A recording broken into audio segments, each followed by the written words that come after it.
Bienvenidos entonces a una nueva clase de la unidad 7. Específicamente en esta primera clase vamos a hablar sobre los primeros grupos de organismos invertebrados, iniciando con los organismos diblásticos y los primeros organismos triblásticos. La idea es que, como siempre, contrastemos las características de los grupos y hablemos de las características distintivas que fueron evolucionando con cada uno de esos grupos. Vamos a iniciar con un grupo de organismos que no son considerados animales, pero que son el grupo más cercano dentro de los mal llamados protistas.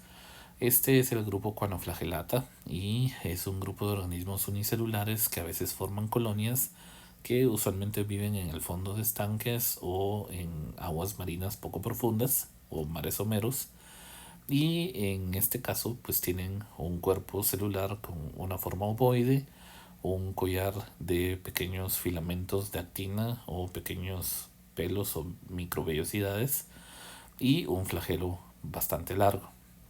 La idea es que este flagelo es utilizado para crear corrientes de agua y el collar de microfilamentos para capturar las partículas de alimento o las partículas de nutrientes que luego son fagocitadas hacia el cuerpo celular. Este es el grupo más relacionado con todos los animales filogenéticamente hablando y pues lo mencionamos solo para que tengamos este grupo externo el cual enraiza el árbol de todos los animales. Ya formalmente nosotros en el curso vamos a ver dentro de Animalia los siguientes filos: Porífera, Placozoa, Ctenófora, Nidaria, Platelmintos, Anélidos, moluscos, rotíferos, nemátodos, onicóforos, tardígrados, artrópodos, equinodermata, hemicordata y cordata. Todos estos grupos no son los únicos que existen muchos más grupos de animales, son más de 20 grupos de animales, pero estos son los más importantes por sus aspectos evolutivos, por diversidad o porque representan un punto importante en las adaptaciones de los animales. Vamos a iniciar hablando del grupo porífera, y este es el grupo de las esponjas marinas. Los porífera tienen células especializadas que trabajan de forma independiente, no están organizadas en verdaderos tejidos ni forman un sistema de órganos, pero son probablemente un grupo que representa a una forma bastante básica de animales. No tienen ningún tipo de simetría, pero tienen diferentes tipos de células que cumplen funciones especializadas. La digestión es intracelular, es decir, sucede dentro de las células y pues estas células, como les dije, tienen diferentes funciones. Existen unas células llamadas cuanocitos que atrapan el alimento por fagocitosis y que tienen un flagelo que genera corrientes de agua y que ayuda a filtrar el agua. Estos son organismos netamente filtradores. Y luego tienen unas células llamadas amebocitos, que son los que digieren el alimento, reparten los nutrientes y los movilizan.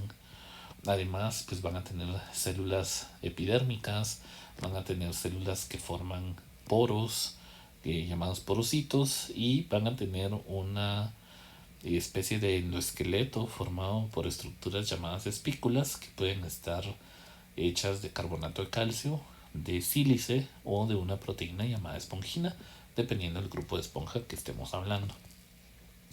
Acá en este diagrama, primero que nada, vamos a ver la estructura típica de una esponja. En el número 1 hablamos del mesohilo, que es pues esta estructura gelatinosa que tiene dos capas de células que separan a esa estructura y que forma pues entonces la parte interna de la célula.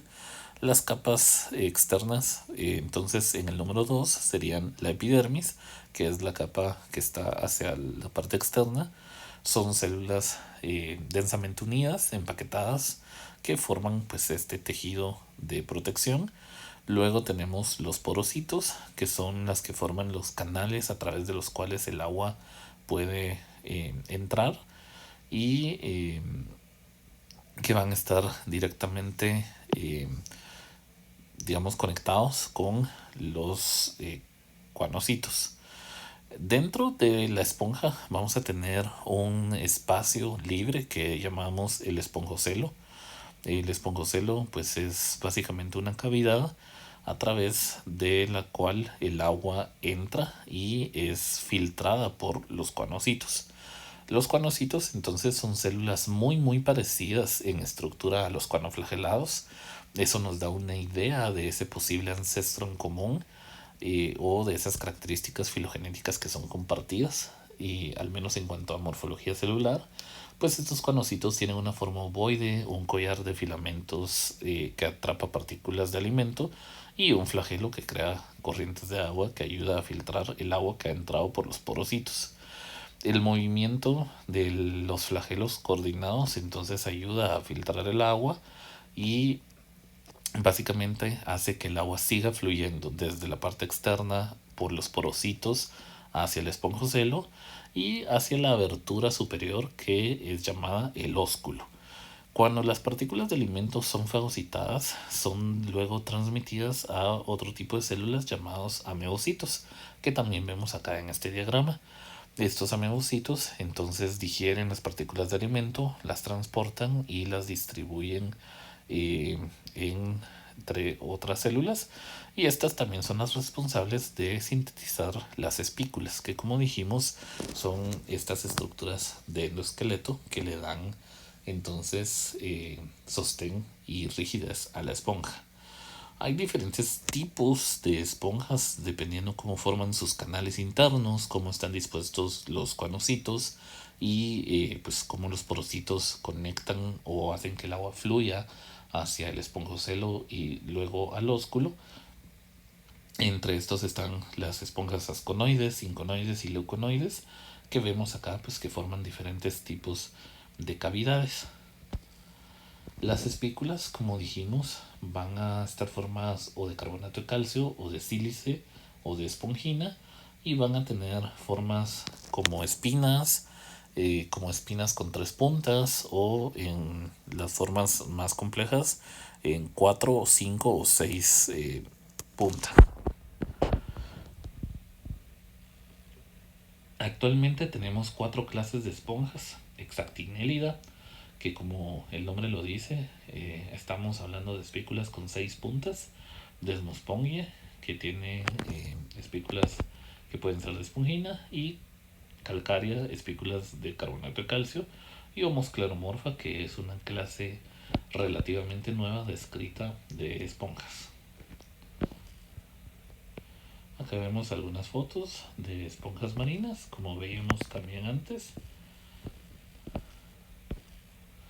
Y aspectos importantes que debemos preguntarnos en cada uno de los filos es cómo cumplen la movilización y el sostén, la respiración y circulación de nutrientes, la nutrición, la excreción, la reproducción y la defensa.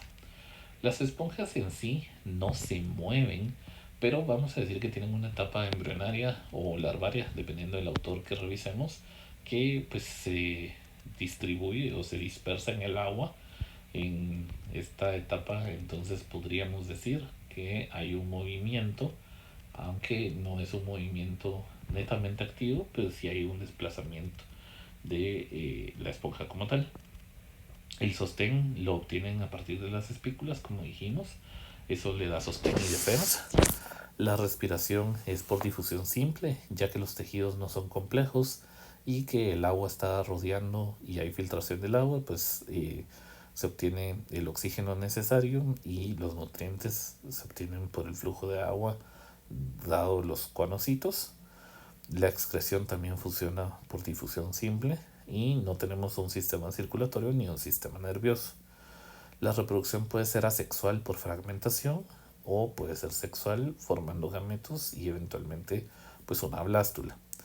La defensa, como dijimos, es a partir de las espículas, y un punto importante es, por ejemplo, que esta fragmentación sucede a tal punto que uno podría prácticamente triturar una esponja y las células se reconocerían unas a las otras. Este es un ejemplo muy temprano en la evolución de los animales del proceso de reconocimiento de lo propio y lo ajeno, que es uno de los puntos importantes para establecer un sistema inmune funcional. Luego tenemos al Filotenófora. El Filotenófora es un organismo diblástico, al menos se puede decir que tiene dos capas de tejido embrionario. Tiene una simetría que en algunos puntos es radial y en algunos es bilateral, es una simetría mixta y se les conoce como medusas peine porque poseen una placa de cilios en fila que asemejan ser peines, que es lo que vemos acá con distintas formas de colores. Esto porque estos organismos pueden tener bioluminiscencia. Estos organismos tienen una red gastrovascular y dos poros anales, es decir, que tienen un orificio de entrada o una boca, una bolsa gástrica y estos poros anales. Tienen células musculares que permiten la contracción y neuronas superficiales que tienen la función de percepción de señales y van a tener unas estructuras llamadas coloblastos, que son células especializadas para liberar una especie de sustancia pegajosa que utilizan para capturar a sus presas. Hay dos clases de tenóforos, tentaculata y nuda. La diferencia es que tentaculata tiene tentáculos y nuda no.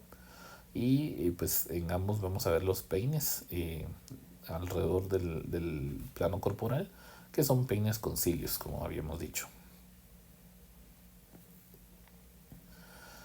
Luego tenemos el Filoplacozoa. En este solo se conocen tres especies. Se les conoce también en algunos casos como alfombras marinas o pues, mats marinos. Son multicelulares, pero son muy simples. No hay evidencia de que tengamos neuronas o células neuronales ni células musculares. Tienen una posición compleja en el árbol de los animales, filogenéticamente hablando. Algunos piensan que puede ser un grupo hermano de Cnidaria, que es el siguiente grupo que vamos a hablar, y otros lo ponen como un grupo hermano de Tenófora, que es el grupo del que acabamos de hablar. No hay evidencia fósil porque son completamente blandos y morfológicamente pues no hay mucha información porque son organismos muy simples. Se hipotetiza que esta simpleza viene de pérdidas secundarias porque el único tejido bien desarrollado que tenemos es un tejido epitelial y un tejido gástrico. En este caso, pues entonces parecieron ser organismos muy simples, pero lo que es más interesante es que hasta este punto los dos contendientes para ser los más basales dentro del árbol filogenético de los animales son Tenófora y Porífera. Y por mucho tiempo se creía que Porífera era el más basal, pero los análisis filogenéticos en los últimos años han arrojado como grupo más basal de todos los animales a los tenóforos. Eso querría decir que Tenófora se separó antes del ancestro común que Porífera. Y muchos autores no entienden o no ven una ruta clara evolutiva que explique por qué Porífera pareciera ser más simple, pero pues hay muchas cosas de los Porífera que todavía se siguen estudiando y que se siguen analizando. Una de esas posibilidades son las pérdidas secundarias que pudieron haber generado un organismo que aparentemente es más sencillo, pero que tiene, por ejemplo, moléculas involucradas en la comunicación neuronal o moléculas que están involucradas en el funcionamiento de células musculares a pesar de no tener ninguno de estos dos tipos de células. Entonces podría ser que el ancestro sí los haya tenido y que se hayan adaptado pues a esta vida filtradora donde no era necesario tener ese tipo de adaptaciones. Sin embargo, Placozoa pues también representa un misterio, aunque en la mayoría de análisis filogenéticos, Placozoa, como dijimos acá, es un grupo hermano de Cnidaria y Porífera y Tenófora pues están disputándose esa posición basal. Cnidaria pues ya es un grupo que todavía tiene solo dos tejidos embrionarios, es decir, es diblástico, pero que está bien posicionado filogenéticamente, con una simetría radial que también está muy bien descrita en todos sus organismos, una cavidad gástrica que solo tiene una abertura, es decir, que funciona como boca y ano al mismo tiempo, músculos contráctiles, o sea, células que forman redes, células musculares que forman redes y permiten la contracción, y también células neuronales que forman redes nerviosas que no solo perciben señales, sino que también responden a esas señales. Y además tenemos nidocitos, que son células especializadas que tienen estructuras llamadas nematocistos, que funcionan como pequeños arpones que pueden inyectar toxinas. Nidaria entonces es un grupo con características muy bien definidas que se divide en varios subgrupos. Acá tenemos la representación de un nidocito y la estructura tipo arpón, que es el nematocisto que está dentro de ella. El nidocito va a tener esta especie de switch que llamamos nidocilo, que cuando es tocado o que no, pues se experimenta presión sobre él, entonces dispara el nematocisto.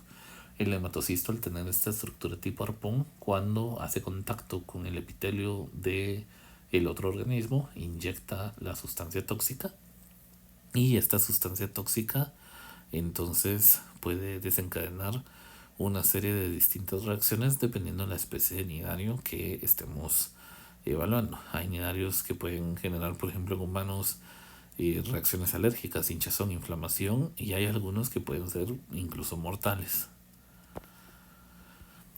Dentro de Nidaria vamos a tener a la clase Anthozoa, que es la clase de los corales y anémonas. Los corales, recordemos, son animales, y son animales coloniales que forman estructuras endurecidas gracias pues a un esqueleto calcáreo, a una secreción de carbonato de calcio que forma esta estructura dura, y muchas veces tienen relaciones simbióticas con dinoflagelados que pues los ayudan a mantener esta forma saludable. Las anémonas, por otra parte, pues también van a tener los típicos nematocistos en los tentáculos y van a tener en algunos casos relaciones simbióticas con otros organismos. Luego tenemos a los pólipos, que son la clase Hydrozoa.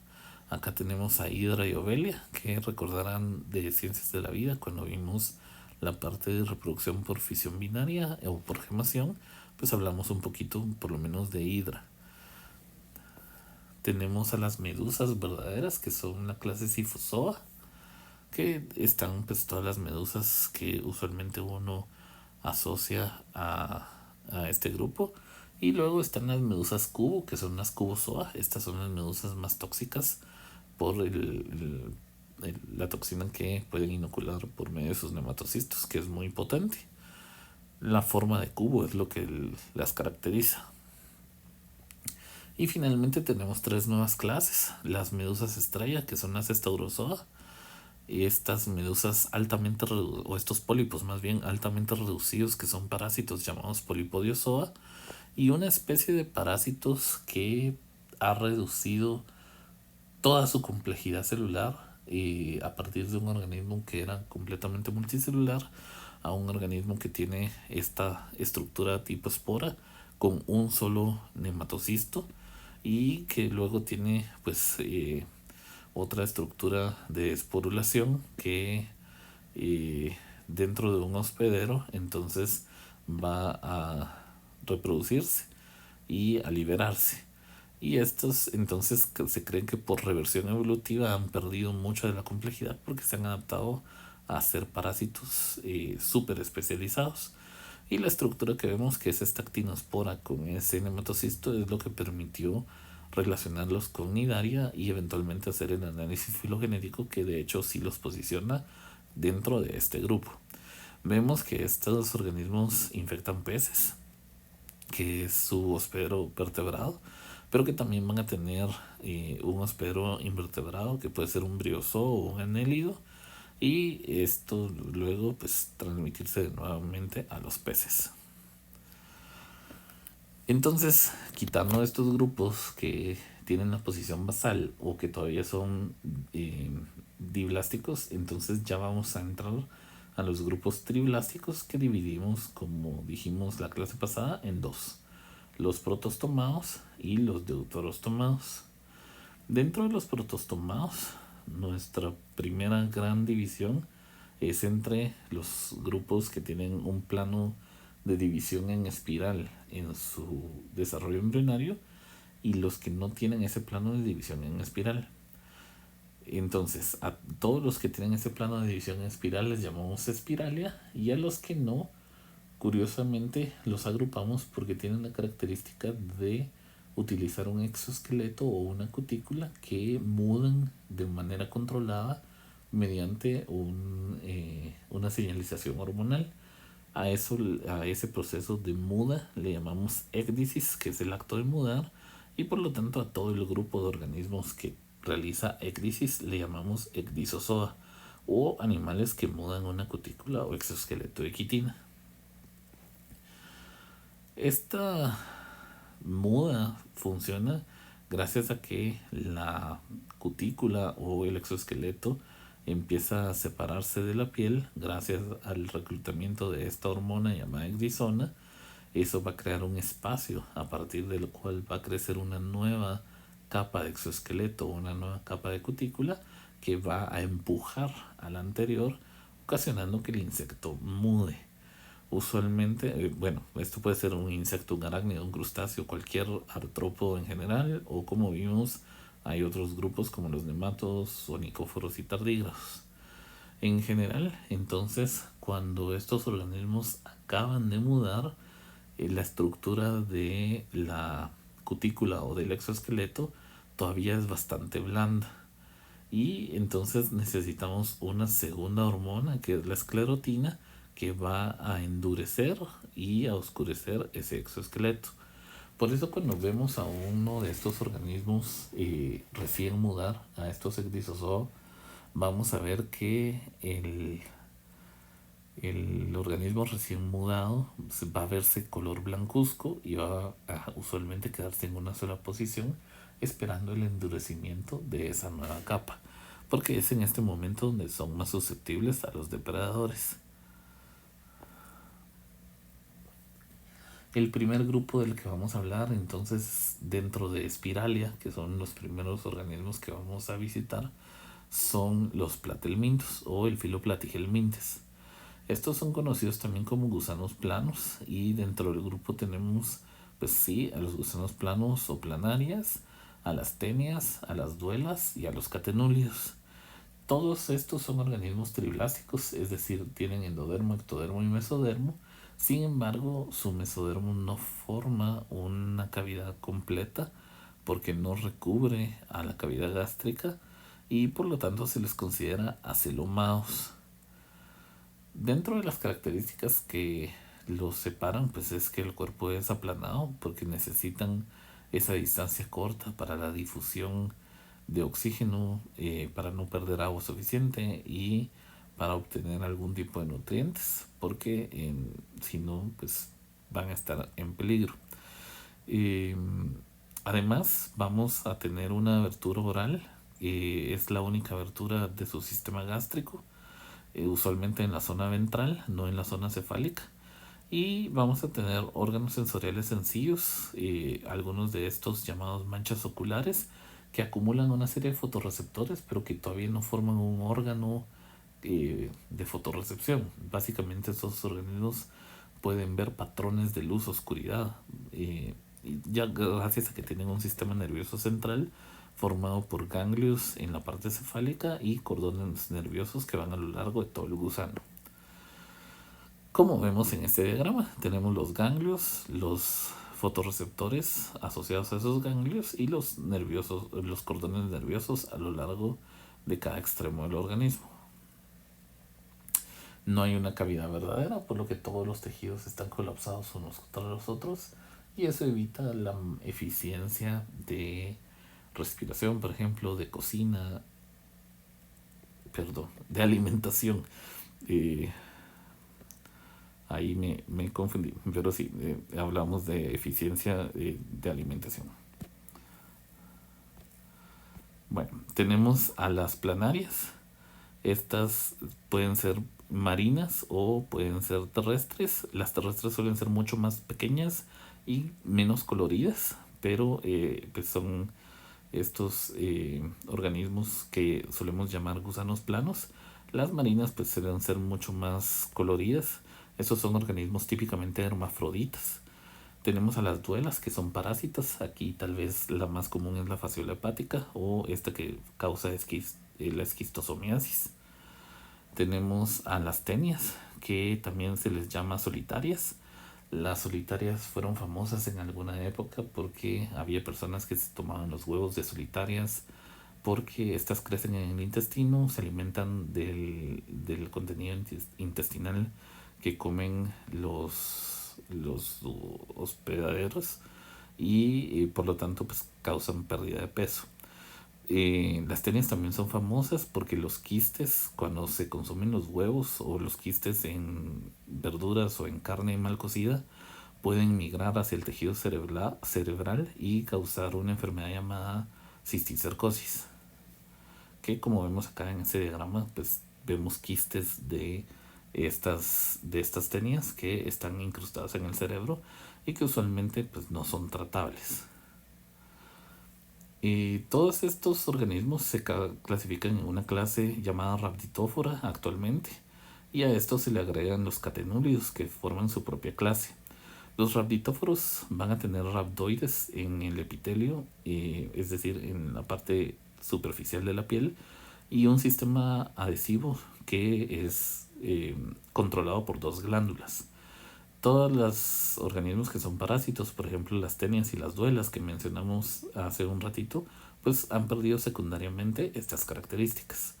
Catenolida, por su lado, tiene espermas que no son mótiles porque no tienen flagelos y tiene ausencia de proyecciones citoplasmáticas en el sistema excretor, cosa que los rhabditóforas sí tienen.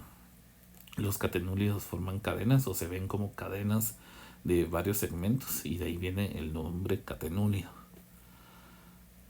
Finalmente, al menos por esta etapa, tenemos a los rotíferos que tienen un pseudoceloma y estos van a tener una estructura llamada órgano de rueda, que es una estructura con muchos cilios que van a rotar, por eso el nombre rotífera, para crear corrientes de agua que les permitan llevar comida hacia su boca y que también les permita moverse.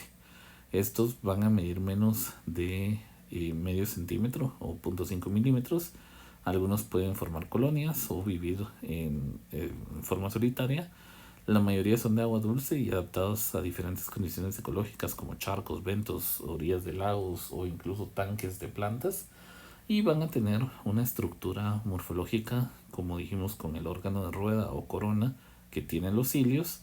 En la parte central una boca con una estructura masticadora, un cerebro formado por ganglios, un cordón nervioso, una cavidad gástrica que sí tiene un ano, es decir, tienen entonces dos orificios, boca y ano, y un pie muscular que utilizan para extenderse y encogerse fuertemente y anclarse a un sustrato con lo que llamamos un pequeño pie o un pequeño pulgar. Y tenemos tres clases: Deloidea, Monogonata y Seisonide. Estas clases varían en cuanto a tamaño. La estructura general es la misma, pero el tamaño puede variar. La presencia de machos o hembras también puede variar, porque algunas de estas clases son completamente partenogenéticas, es decir, son hembras que generan copias de sí mismas o clones de sí mismas, y los machos están reducidos en tamaño y solo cumplen pues una función en la reproducción sexual eventualmente. Aquí vemos algunos rotíferos. Aquí vemos unos donde sí tenemos machos y hembras bien diferenciados. Y con eso entonces estamos terminando esta primera parte. La próxima semana seguiremos viendo todo el resto de grupos de Spiralia y los Egrisozoa. Y eventualmente pues vamos a ver a los deuterostomados, que es el otro grupo que dejamos aparte y donde están ya los vertebrados.